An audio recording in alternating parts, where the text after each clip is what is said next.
Alors, voilà, nous allons maintenant donc débuter carrément donc directement la première table ronde.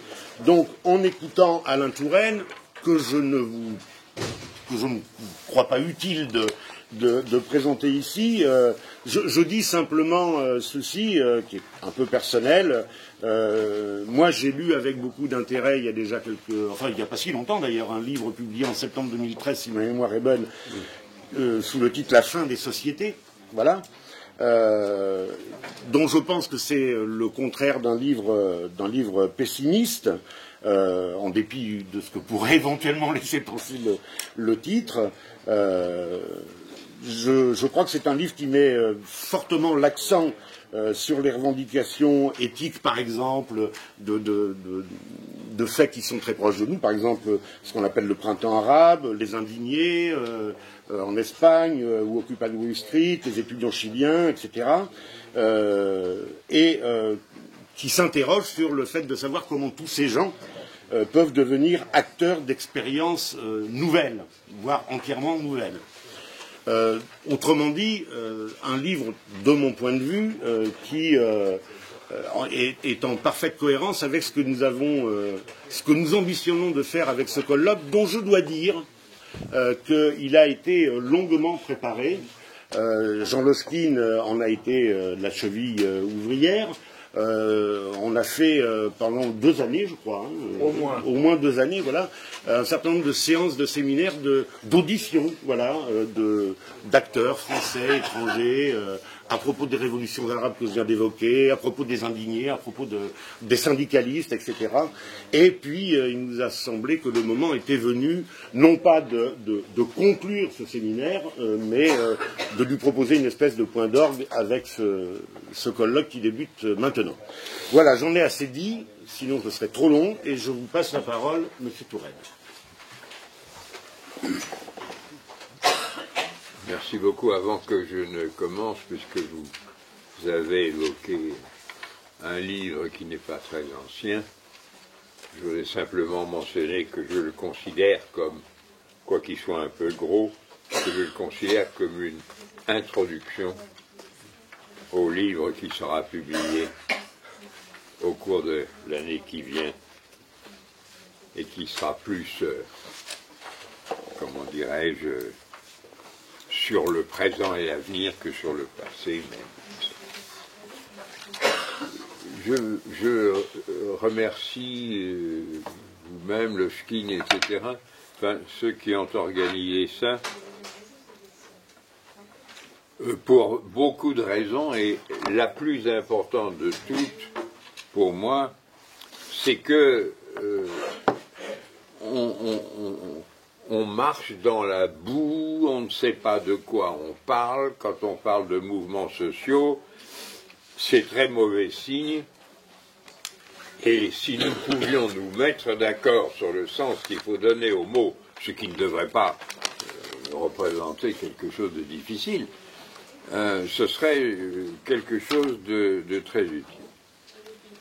Et parce que je ne crois pas faire des révélations en disant que l'ensemble des problèmes qui touchent au travail ne soulèvent pas un intérêt correspondant à la réalité des choses. J'étais avant-hier en train de faire l'éloge de M. Jean Auroux pour le 70e anniversaire des comités d'entreprise et en présence du secrétaire général de la CFDT, donc des personnages qui jouent un rôle important.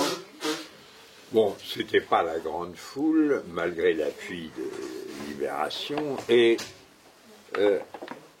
j'ai le sentiment, j'ai même employé cette expression un peu bête, mais j'ai l'impression que nous vivons dans une société que, pour m'amuser, pas plus, j'appellerais volontiers hémiplégique, c'est-à-dire qu'il y a un bras droit qui s'agite et une jambe droite qui s'agite, mais il n'y a plus ni bras gauche, ni jambe gauche, ni même d'ailleurs langue. Je veux dire, tout ce qui était le monde du travail, je veux dire politiquement, socialement, au sens le plus général du terme, tout ça a disparu. Je le dis sérieusement, parce que je ne pense pas que ça soit produit si souvent que ça dans l'histoire d'un pays comme la France, ou comme l'Angleterre, ou comme l'Allemagne, ou même comme l'Italie, d'ailleurs, à part les périodes de dictature, évidemment. On ne parle plus,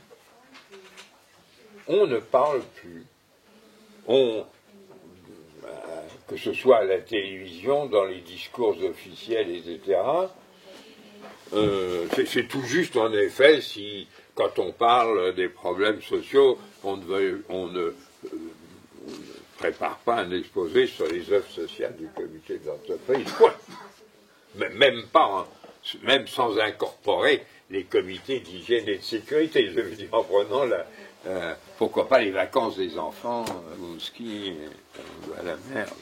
Enfin, je trouve qu'il y a une sorte de disparition de la civilisation, non pas dans les faits, mais dans l'image, quelque chose dont peut-être on reparlera, qui est l'image, non pas qu'une société, mais que les préposés, si je puis dire, à la formation des images qu'une société d'elle-même, ce qui est une fonction de la plus haute importance, il y a une sorte de disparition. Le monde du travail, c'était le passé, maintenant,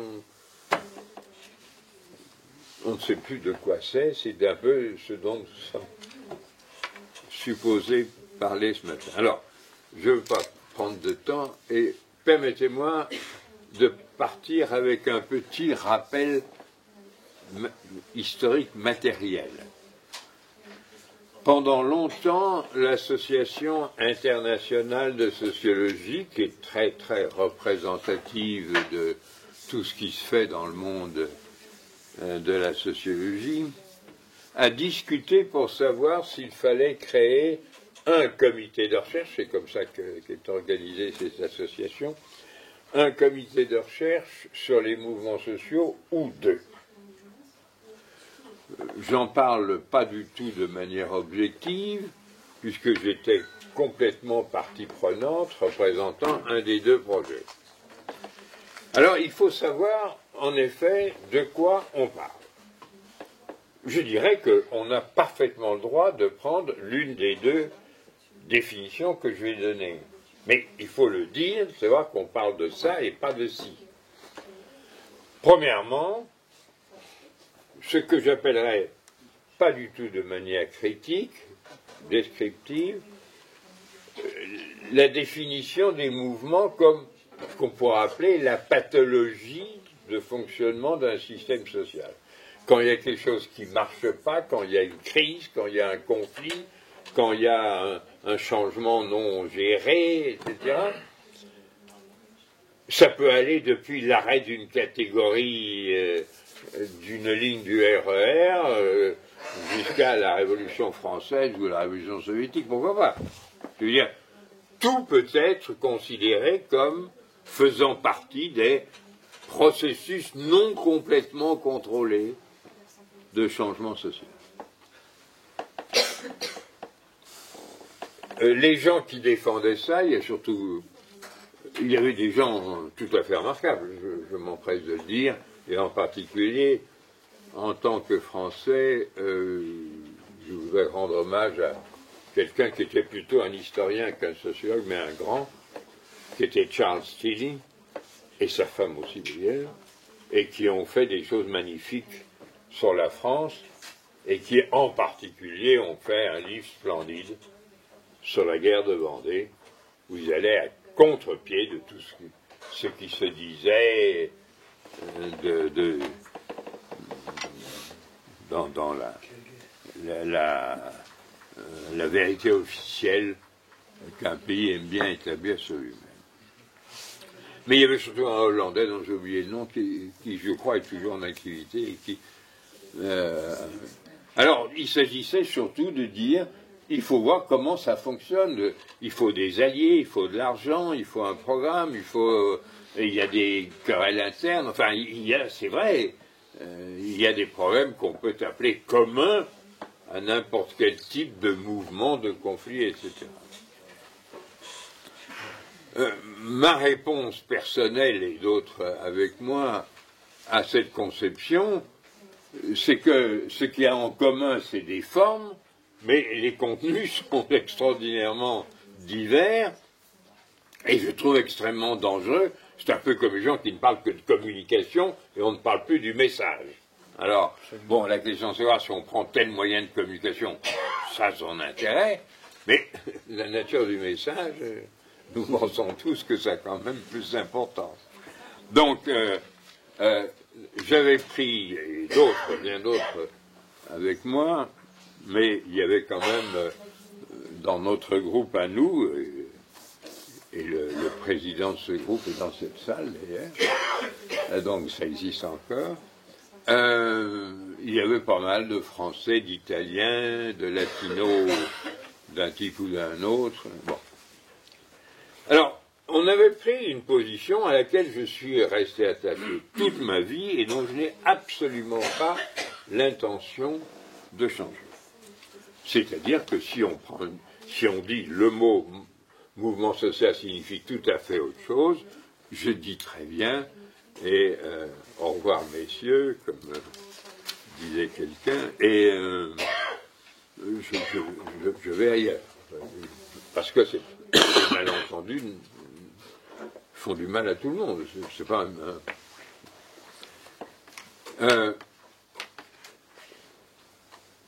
permettez-moi de dire pour la énième fois, je crois que c'est encore dit d'ailleurs dans le livre auquel vous avez fait allusion, ce que je crois il faut appeler un mouvement social.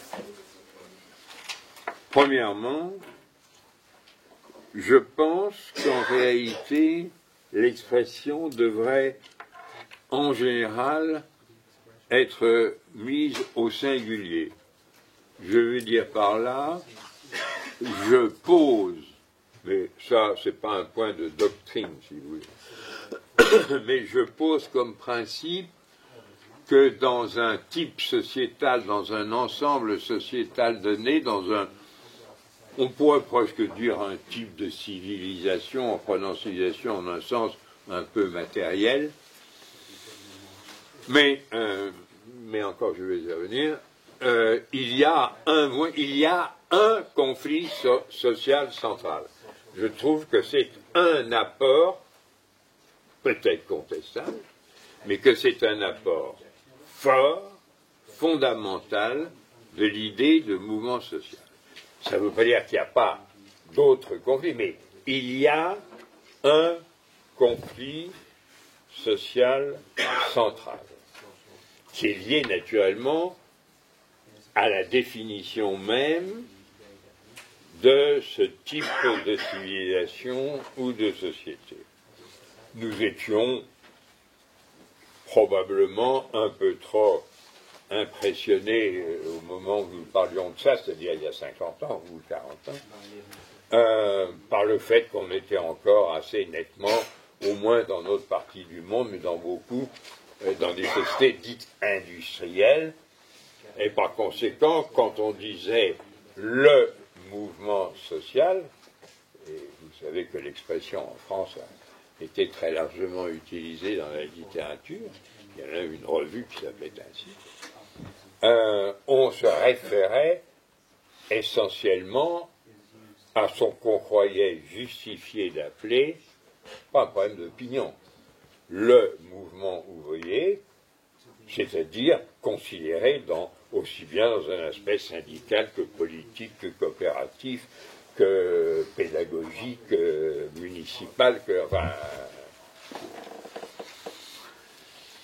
Mais, et c'est là que dire ça ne me semble pas faire grande difficulté, enfin, au moins j'espère, sauf que ça a le gros intérêt de mettre ça au singulier, de poser la question, et si vous admettez qu'on sort d'une manière ou d'une autre du monde industriel, au moins dans une partie de la planète, qu'est-ce qui vient après? Est-ce qu'il y a est-ce que, la question que tout le monde se pose, est-ce qu'il y a quelqu'un, un mouvement, ou un ensemble de mouvements, j'en sais rien, qui va occuper la place qui a été celle occupée par le mouvement ouvrier, qui lui-même, au moins dans le monde occidental qui était engagé dans ce qu'on appelait les temps modernes, avait pris la place de mouvements qui se définissaient, j'ai toujours été d'une grande fermeté là-dessus, qui se définissaient avant tout en termes juridico-politiques. Et dont nous avons gardé une très forte trace, même à mes yeux trop forte, mais une très forte trace, comme nous en apercevons régulièrement et encore hier, puisque les Français aiment bien, sont probablement les seuls à le faire, mais ils aiment bien se définir comme la République, pour bien dire que le terme République, c'est-à-dire un terme politique, politico-social, mais à dominante politique, est le terme qui occupe, qui doit occuper. Et il y a beaucoup de vrai dans tout ça, car on peut dire que, permettez-moi de faire ce tout petit aparté, mais il est quand même essentiel, la France ne s'est jamais voulu une société industrielle. La France ne l'a d'ailleurs jamais complètement été. Je voudrais vous rappeler un chiffre banal, que je m'excuse de rappeler des choses aussi banales, mais prenez 1914, puisque c'est une date à laquelle il est utile de se référer. En 1914, si vous prenez la Grande-Bretagne, qui est évidemment le pays de naissance de la société industrielle, ça ne se conteste pas. Si vous mettez que l'Allemagne c'est 100, que l'Angleterre c'est 100, en 1914, l'Allemagne est arrivée à 100. Et la France est à 60. C'est-à-dire que si vous prenez la deuxième moitié du XIXe siècle, grande période d'industrialisation, le grand problème en France, c'est pas la question sociale, le problème syndical de ce que vous voulez, c'est le problème de la laïcité, c'est le problème de la lutte de l'Église et de l'État, c'est-à-dire un problème qui relève typiquement de cette logique républicaine à prédominance politico-juridique sur les mouvements ou les conflits à dominante économico-sociale. Alors, ce que je voudrais... Bon, ceci étant dit, qui me semble être suffisamment banal pour ne pas appeler de discussion.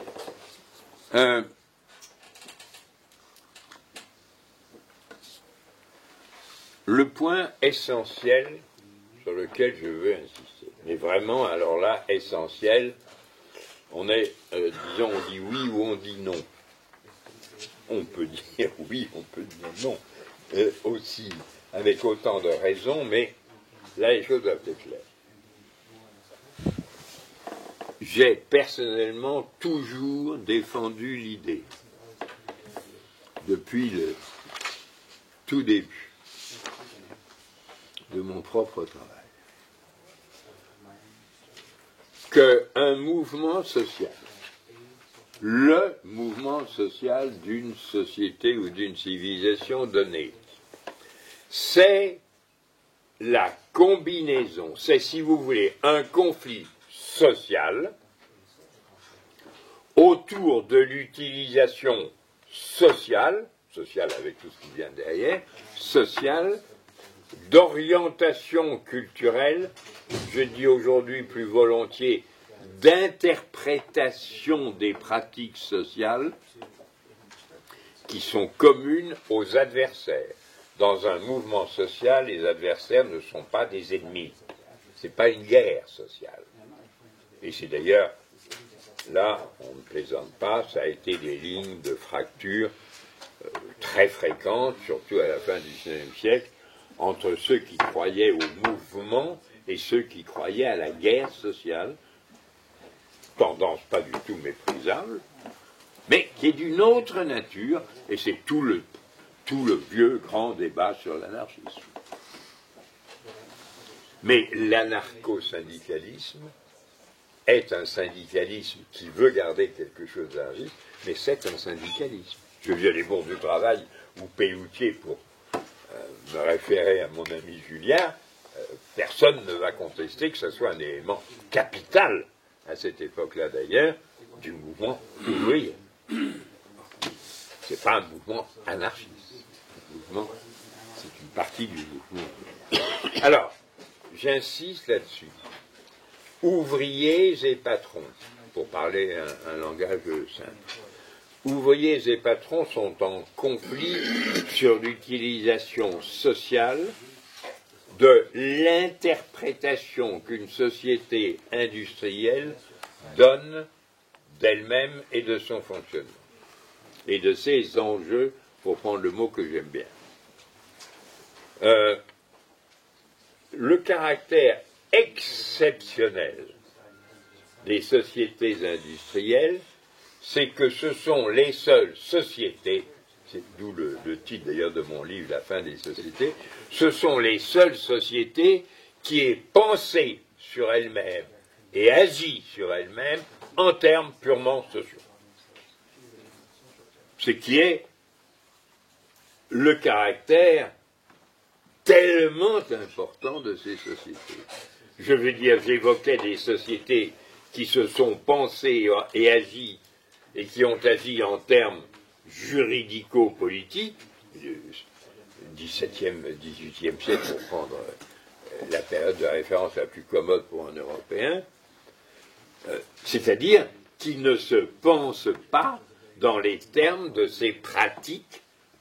Pratique veut dire économico-sociale par définition. Donc, au XVIe, XVIIe, XVIIIe siècle, enfin, depuis Machiavel, si vous voulez, on se pense politique. On a éliminé le religieux, on se pense politique, et on va se penser politique, et je répète, les Français n'en sont pas sortis. À tort ou à raison, c'est pas mon affaire. Mais les Français n'ont jamais admis que le politique devait laisser la priorité au social. C'est ça le grand problème français.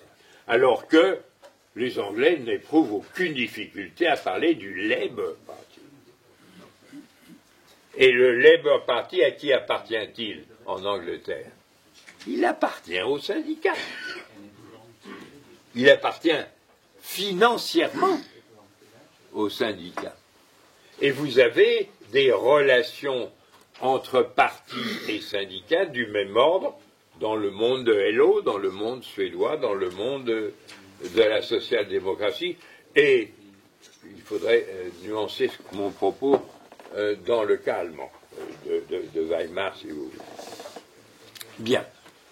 Donc, le propre d'un mouvement social, c'est qu'il est le conflit social central, mais dans lequel les adversaires sociaux, qui sont définis socialement parlant, s'expriment les uns et les autres, y compris dans leur conflit, mais pas seulement dans leur, aussi dans les orientations qu'ils ont en commun et qui varient selon les sociétés. Ça, c'est une idée que je développe depuis quelques nombreuses dizaines d'années.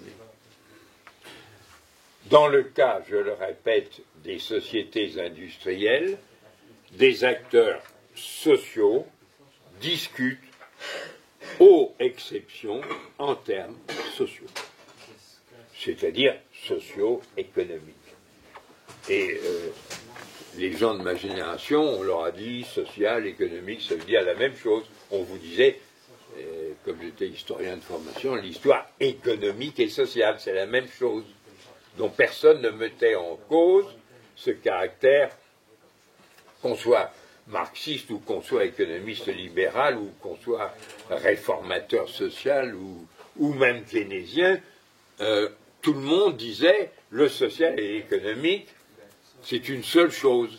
C'est ce que m'apprenait d'ailleurs, à ses dépens, je dois le dire, finalement, quelqu'un que je respectais, que j'aimais beaucoup, mon prof, qui était Ernest Labrousse,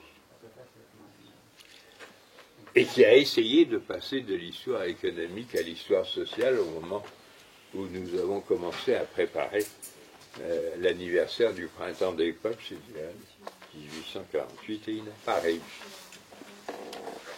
Et on pourrait dire un peu la même chose d'ailleurs de Braudel, quelles que soient leurs différences intellectuelles générales.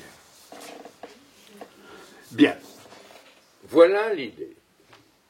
Je mettais ça, moi, sous une forme d'un petit dessin, on ne peut plus simple, un triangle, c'est-à-dire il y a un acteur, il y a son adversaire, ils ont un conflit social, mais ils ont en commun les mêmes, je prends le mot que j'ai toujours employé, les mêmes enjeux. On parle, disons, les patrons et les ouvriers, je me rappelle le livre de souvenirs d'enfance de Gorky, où il parlait avec son patron, c'est à Odessa, je crois, ou quelque chose comme ça, et il pensait la même chose, que la société s'est faite avec du travail, de l'investissement, de la production, et le mot n'était pas encore très employé, mais de la productivité, et que, au fond, qu'on soit Fourastier ou qu'on soit Friedman, enfin, qu'on voit blanc ou qu'on voit noir, tout le monde pense que quand même la grande affaire, ça a été l'augmentation exceptionnelle dans l'histoire de la productivité par heure de pipe pendant la période dite industrielle. Bon, voilà. Ça, c'est, je dirais, les éléments de définition sur lesquels je me suis permis de vous donner mon opinion, parce que cette opinion a quand même été utilisée pendant longtemps par un nombre non négligeable de gens. Une fois qu'on a dit ça, et je suis très reconnaissant à Loschin d'avoir posé ces problèmes, il s'est posé, et quand je dis il s'est posé, je peux en parler en termes très personnels aussi, le fameux problème quand on a eu le sentiment qu'on sortait des sociétés industrielles pour des tas de raisons, que des gens se sont mis à publier des livres qui s'appelaient la société post-industrielle, et puis 30 ans plus tard, quand d'une manière beaucoup plus concrète, des gens comme mon ami Manuel Castel se sont mis à tout centrer sur les technologies de la communication et de l'information, nous avons eu le sentiment qu'il y avait là un travail très sérieux, très solide, très fondamental, qui pouvait nous amener à penser qu'on avait changé de société. Et c'est en effet, c'est pourquoi j'approuve hautement l'initiative de Loschin, c'est que c'est bien ça le problème. Est-ce qu'on est encore dans une société industrielle et que les personnages centraux sont ceux qui sont définis par leur position dans le processus, ou c'est-à-dire dans les conflits sociaux liés à la production industrielle, ou bien est-ce qu'il y a des nouveaux mouvements sociaux? Et là, je vais vite, et je suis obligé de dire que c'est malheureusement pour moi aussi l'histoire que j'appellerais franchement d'un échec personnel, c'est-à-dire qu'il y a eu un moment qui est assez facile à repérer. Disons, après 68, vous avez, parlons un peu franchement, même si j'ai tort de simplifier, mais il y a une période que nous avons pris l'habitude d'appeler les années de plomb. Parce que c'était les Italiens qui étaient les plus importants, mais c'était vrai pour l'Allemagne et c'était vrai pour la France, au moins autant que pour l'Allemagne. Moins que pour l'Italie, mais autant que l'Allemagne. Et donc il y avait des grands doutes. Et alors, à ce moment-là, des gens dont je suis, mais dont beaucoup de gens ont été, se sont mis à chercher des nouveaux mouvements sociaux. Alors, c'est passionnant. Là, il ne s'agit pas de donner une réponse par oui ou par non, par blanc ou par noir. Je prends un exemple. Je me suis toujours intéressé au mouvement de femmes, mais d'autres ne s'y intéressaient pas, c'était parfaitement leur droit. Et je ne m'intéressais pas à tous, mais à certains plutôt qu'à d'autres, au mouvement pour la différence plutôt qu'au mouvement pour la seule égalité, enfin, le côté Antoinette, disons, le côté MLF, enfin le côté... etc. Et est-ce que c'était un nouveau mouvement social? Ou est-ce que ce n'était qu'un front de femmes, comme disaient les communistes, à l'intérieur d'un mouvement dont l'unité restait fondamentalement? Et puis, en ce qui concerne la France, évidemment, je n'ai pas besoin d'évoquer cette... Moi, je n'ai pas personnellement travaillé là-dessus, mais combien de gens ont passé leur vie là-dedans, c'est-à-dire la relation entre le mouvement des mouvements de décolonisation, disons de libération nationale, et le mouvement ouvrier, relation ô combien importante, ô combien dramatique, ô combien chargée de contradictions.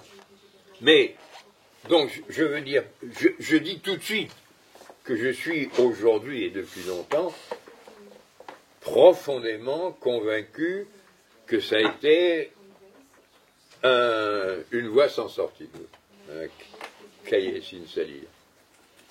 Mais c'est un problème tout à fait fondamental qui a dominé notre pensée à tous pendant 20 ans et qui fait que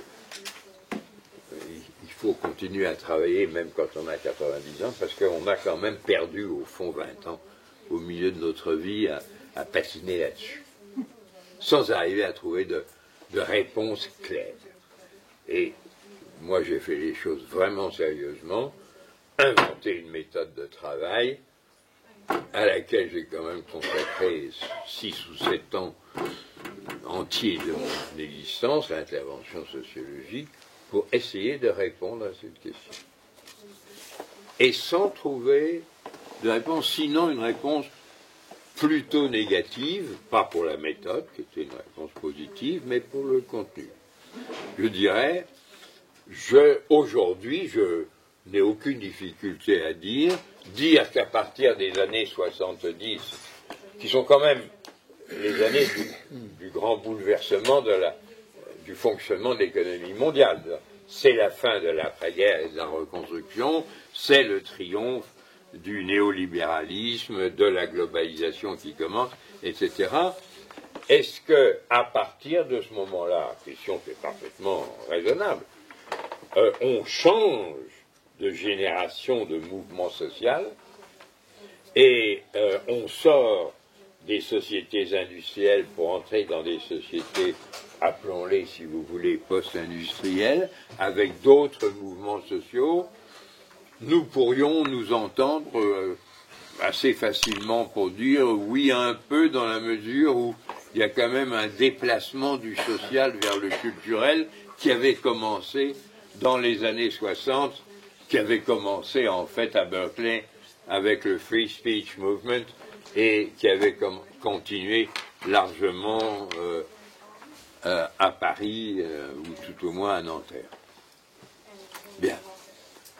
Mais quand même, je reste passionné par ces problèmes, mais quand même, je ne crois pas que nous ayons eu la possibilité de dire nous sommes sortis du moment historique de la société industrielle, du mouvement ouvrier. J'évoquerai volontiers quelqu'un que je respecte beaucoup, qui est Galbraith, qui a pensé au même moment que les entrepreneurs, les chefs d'entreprise, les exécutifs allaient devenir l'élément capital du côté des dirigeants. Or aujourd'hui, c'est quelque chose que plus personne ne dit. Aujourd'hui, personne ne dira que c'est les chefs d'entreprise qui dirigent l'économie, c'est évidemment les financiers. Donc là-dessus, ça pèse quand même lourd, parce que c'est quand même la moitié. Enfin, toute une série de choses, c'est pas mon problème, toute une série de choses nous amène à penser que cette étape, les années 70 et 80, ensuite on lâche tout. Et les années 90, c'est la chute dans le chômage, et on ne pense plus qu'à ça. Et les interprétations données de la grève de 95, à laquelle nous avons consacré nous-mêmes un livre un peu combatif, l'affaire étant réglée maintenant depuis longtemps, non, je crois qu'il faut avoir l'honnêteté de dire que dans un pays comme la France, mais dans d'autres aussi, et je me permets de mettre sur le même plan que la France, l'Amérique latine, étant donné l'importance de sa production sociologique, je pense que aujourd'hui vous pouvez penser affectivement ce que vous voulez des guérillas et de tout ce que l'on voudra, mais la théorie radicale du thème de la dépendance, tel qu'il a été prédominant, en particulier en Argentine,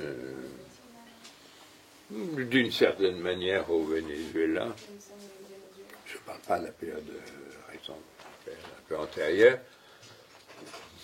en partie moins au Chili et peu au Brésil. Bon.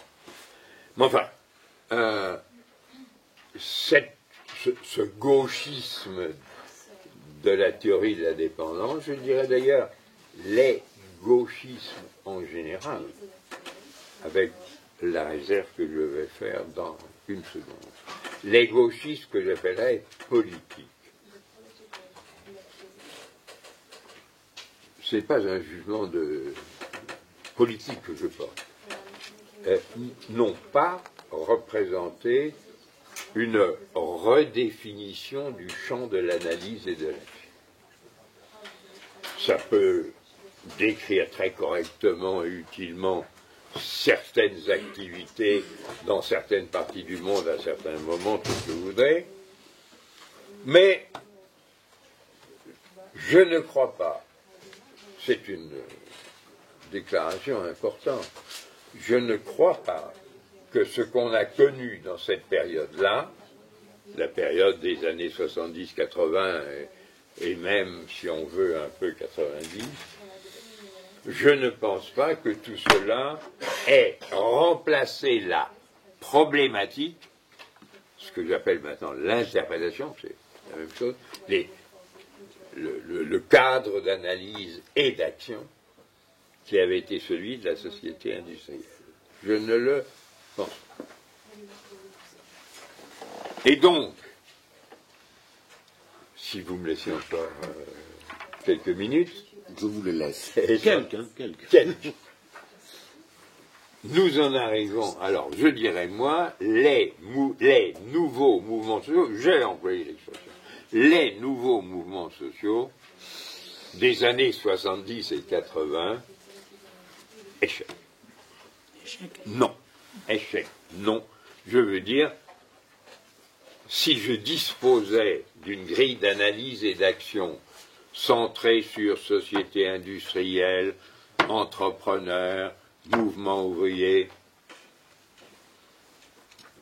je dirais que dans les années 70 et 80, je ne vois pas de raison de jeter ça aux orties, je ne vois pas de raison de remplacer ça, vous pouvez nuancer, enrichir, ça.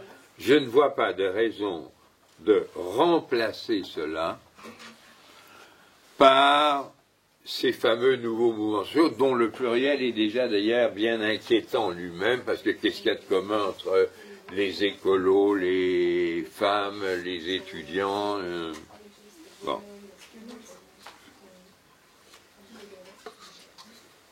Et alors, c'est maintenant que, mais très très vite, rassurez-vous, j'en arrive à ma proposition, car, et en effet le livre que je vais publier, enfin qui est pratiquement fini, est un livre qui va défendre l'idée que nous sommes dans une autre civilisation, que nous sommes dans un autre mouvement de pratique et de théorie, je veux dire d'interprétation, un autre système de sens, et que on reprend tout à zéro, les acteurs changent parce que les enjeux changent. Ça ne change pas. Il y a des acteurs en conflit social, mais qui ont en commun les mêmes enjeux culturels. Ça, c'est la définition d'un mouvement social hors histoire, quelle que soit la situation. Et donc la question est, si vous croyez que quelque chose aujourd'hui remplace les acteurs et les enjeux de la société industrielle, au moins dans la partie dominante du monde où nous sommes, qu'est-ce que c'est? Donnez une définition. Alors là, il faudrait, si j'étais sérieux, il faudrait quand même que je vous demande un minimum de 2 ou 3 heures. Ce que je n'ai pas. Non, je vous le confirme. Alors je vais vous donner ma réponse brutalement, en quelques demi-minutes. Je pense que sans m'arrêter sur le sujet le plus délicat, le plus intéressant intellectuellement, mais que j'ai décidé de mettre de côté, je dirais d'ailleurs, après maintes conversations, en particulier avec Castells,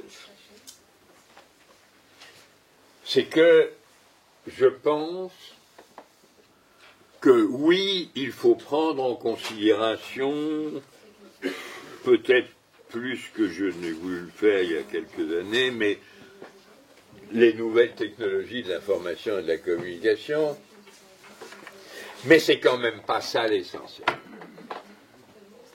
L'essentiel pour moi, et je vais prendre un mot qu'on n'emploie plus, et qu'il faut réemployer. Je pense que le grand phénomène du XXe, qui domine et restera celui qui dominera l'histoire et notre représentation du XXe siècle, c'est le mot totalitarisme. Qu'est-ce que ça veut dire? Moi, dans mon prochain livre, pour des raisons évidentes, j'essaie de ne pas employer le mot, et j'emploie une expression plus générale, je parle de pouvoir total. Pouvoir total, ça veut dire, très précisément, un pouvoir qui s'exerce à la fois sur les ressources et les équipements matériels, définition classique de pouvoir, et au moins autant sur les acteurs et la formation des acteurs. C'est-à-dire que la grande affaire qui nous est entrée dans la peau avec les totalitarismes du XXe siècle et qui reste présente maintenant quasiment partout, c'est l'idée que le pouvoir s'exerce dans la création et la modification des représentations, des opinions et des choix, au moins autant que des ressources et de la distribution des ressources entre les catégories sociales. Autrement dit, le pouvoir s'est étendu de l'ordre de l'objectivité à l'ordre de la subjectivité. Je n'ai pas dit un autre mot. Subjectivité. Et j'ajoute immédiatement que cette définition, pour moi, est fondamentale parce qu'elle s'applique à un monde global et qu'aujourd'hui, où on pense global, où on ne pense pas. Et nous avons fait un petit macaron qui s'appelle Pensée globale et auquel je tiens beaucoup. Et surtout en pensant ces jours-ci à la disparition de notre ami Ulrich Beck.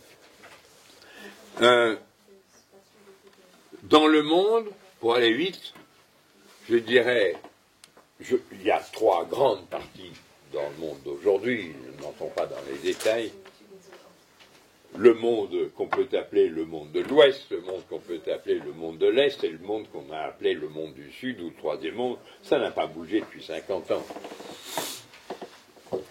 Dans les trois cas, la même chose est vraie. Dans le monde occidental, la grande affaire, je ne vous apprends rien, la grande affaire, c'est que le capitalisme industriel a été renversé. Nous sommes sortis du capitalisme industriel. Quand nous sommes intelligents et actifs, nous avons su plus ou moins le remplacer par autre chose que nous appelons la connaissance. Ce n'est pas tellement le cas en Europe, c'est plus le cas aux États-Unis, plus le cas en Corée, au Japon, en Chine, quelques endroits. Mais chez nous, il n'y a qu'à voir, écouter n'importe quel 5 minutes de télévision, c'est des bricoles, c'est une société dite de consommation qui n'ont pas d'autre but fondamental que de fabriquer un profit financier. Et il suffit de rappeler deux chiffres que tout le monde connaît et qui sont quand même aujourd'hui les capitaux disponibles sont employés à plus de 50% à l'échelle mondiale dans des activités sans finalité économique. La domination du capital financier, c'est ça que ça veut dire. C'est quand même quelque chose de... Les jeunes Américains nous ont ajouté un deuxième chiffre qui est tout aussi impressionnant. Enfin, ils jouent avec deux chiffres que vous avez tous entendu 1000 fois plutôt qu'une. La première, c'est nous défendons 99% contre 1%. Et on vient de célébrer ce grand succès tout récemment que pour la première fois, le 1% détient plus de 50% de la richesse nationale dans le cas des États-Unis. Là, je dirais, vous reconnaîtrez qu'avec ces deux ou trois chiffres, on a quelques raisons de dire qu'en effet, on est passé dans un capitalisme financier sans finalité économique, qui est pour l'essentiel un système de pouvoir qui vise à soumettre ce qu'on appelle les besoins, les demandes, qui ne sont pas des demandes en général, mais peu importe, en fonction de la recherche d'une, appelons ça d'un terme pas bon, maximation du profit, mais en tout cas, un système de pouvoir. Deuxièmement, là où il y a des partis totalitaires, disons-le, pour prendre le cas chinois comme évidemment de très loin le plus important, personne ne niera un seul instant que le contrôle des subjectivités, le contrôle des opinions, des conduites, des représentations est tout à fait fondamental. Le troisième cas est celui qui nous intéresse le plus en ce moment et dont je ne parlerai pas parce que ça passe, qui est le cas que j'appelle moi la zone des tyrannies ou des dictatures, comme vous voulez, je préfère dire tyrannie post-nationaliste.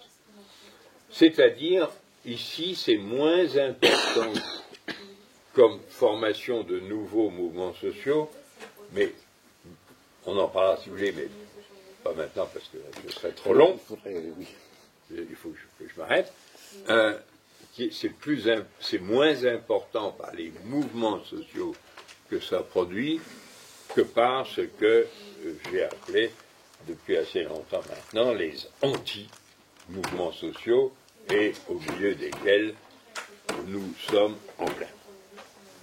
Donc, je dis que je vais terminer là-dessus, parce que il y a bien suffisamment de quoi discuter. Je dis qu'en sortant des sociétés industrielles et des acteurs industriels, nous sortons du mouvement social, que nous sommes entrés dans un monde où l'acteur non dominant, ou dominé, ou oppositionnel, conflictuel principal, n'est plus un mouvement social. Seule la société industrielle sait penser et agit en termes sociaux. Le monde dans lequel nous sommes, que ce soit le monde du capitalisme financier, que ce soit le monde des partis totalitaires, que ce soit le monde des tyrannies post-nationalistes, nous voyons se former, et ça sera la définition du XXIe siècle, ce siècle qui a commencé, comme chacun sait, en 1989, c'est des mouvements que j'appelle dans mon prochain livre les mouvements éthico-démocratiques. Ils ne sont plus sociaux, ils sont à la fois éthiques, c'est-à-dire libérer le sujet humain et sa conscience de soi, et d'autre part combattre un pouvoir autoritaire, totalitaire ou financier d'un type ou d'un autre. Et mon idée, c'est qu'on a raté le coche, enfin, on a raté le coche, on s'est trompé, pour parler brutalement, dans les années 70 et 80, non pas qu'il ne se soit rien passé, mais il n'y a pas eu de changement de société, comme j'ai eu un peu tendance à le croire à un moment donné. Mais maintenant, oui. Et depuis la globalisation, et depuis toutes ces analyses que je viens d'évoquer en 3 mots, nous sommes dans une situation où je dis qu'il ne faut pas parler de société post-industrielle. Moi, dans mon vocabulaire à moi, mais enfin qui n'est pas vendable, je parle de société post-sociale. Enfin, je ne peux pas demander aux gens d'employer des expressions un peu délicates comme celle-là. En tout cas, sûrement pas postmoderne, que je garde en horreur. Et pas davantage liquide, qui est du postmoderne pas cher. Bon. Donc, nous sommes dans des mouvements, et je termine en disant, puisque j'ai évoqué le début du XXIe siècle en 1989, si je vous demande quelles sont les 2 grandes images que vous avez gardées de 89, vous me direz tous la même chose. Il y a d'abord la chute du mur de Berlin, et il y a Tiananmen. C'est la même année. Et je me permettrai d'ajouter une 3e figure, qui est celle de Mandela, qui devient la première, le premier cas, je crois, d'une figure qui a une réception mondiale. Bon, dans tous ces cas, on est dans ce nouveau monde. On est dans ce monde qui défend la liberté du sujet collectif ou individuel, c'est-à-dire la conscience de soi, un mouvement qui repose sur la conscience de soi. Là, alors, si je commence, plusieurs heures. Bon. Non. Voilà. Eh bien, je m'arrête. Merci.